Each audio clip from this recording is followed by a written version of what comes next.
اللہ نے زمین کو جن عناصر سے پیدا کیا ہے، بنایا ہے، تو وہ یہ بھی کر سکتا ہے کہ یہ پتھر سونے کے ہو جائے، یہ مٹی جو ہے نا یہ مشک کی ہو جائے، ہر آدمی کے گھر کا ایک بلاک سونے کا ہو اور ایک بلاک چاندی کا ہو،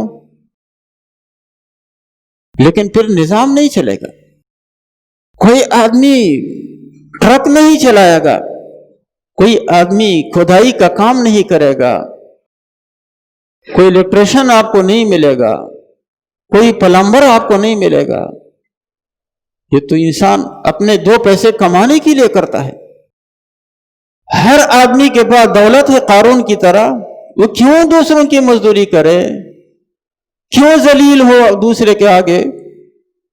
یہ جو خوار ہو جاتے ہیں لوگ، تانے سنتے ہیں، دھمکیاں سنتے ہیں، برداشت کرتے ہیں، پیٹ کی وجہ سے۔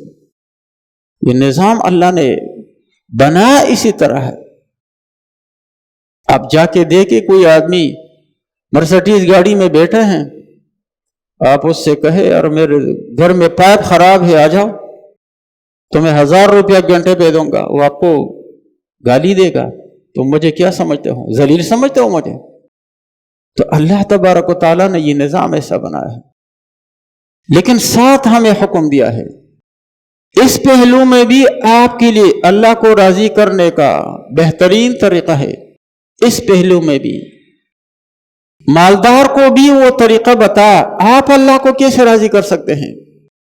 غریب کے لیے بھی طریقہ بتا، آپ کیسے اللہ کو راضی کر سکتے ہیں۔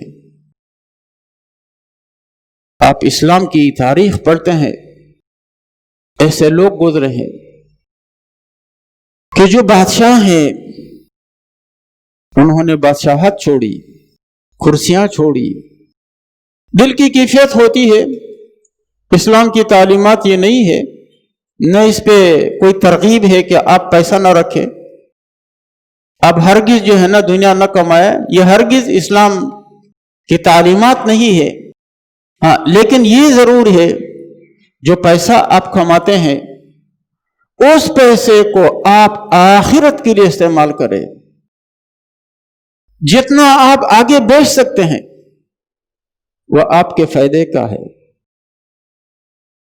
کیا لے کر آیا ہو؟ اللہ فرماتے ہیں تم سب ہمارے پاس آؤ گے فرادا منفردین، تنہا، جیسے ہم نے تمہیں پیدا کیا تھا، بغیر پیسے کے، بغیر لباس کے، بغیر گاڑی کے، بغیر گھر کے، سب کچھ رہ گیا۔ کیا لائے ہو؟ آدمی اپنا عمل لے جاتا ہے، اپنا پیسہ بیچتا ہے۔ قارون کی طرح جمع کرتے رہو، جمع کرتے رہو، یہ وبال جان ہے، وبال آخرت ہے۔ ہاں، زکوٰۃ دے دی، دوسرے حقوق ادا کر دیے، باقی مال پاک ہو گیا۔ آپ اربوں کے مالک ہیں، کروڑوں کے مالک ہیں، جاگیردار ہیں، بڑے سرمایہ دار ہیں، اچھی بات ہے، لیکن آپ کو چاہیے جو معاشرے میں بے سہارا لوگ ہیں، یتیم ہے، بیوائیں ہیں، اس طرح جو ہے نا کمزور اور ضعیف لوگ ہیں، مسلمانوں کی دوسری ضروریات ہے، ان چیزوں کو بھی ملحوظ رکھے۔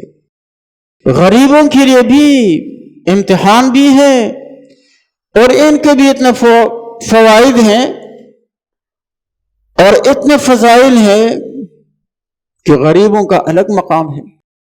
نظام کیسے بنا؟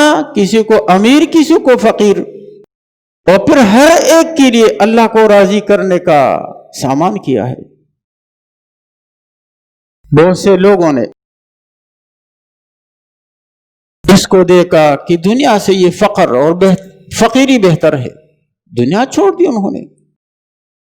کسی کا جذبہ یہ ہے دنیا کماؤ، مسجدیں بناؤ، اللہ کے راستے میں خرچ کرو، غریبوں کی مدد کرو، اس کا شوق۔ طبیعتیں مختلف ہوتی ہیں، دونوں کے لیے اجر کا راستہ کھلا ہے۔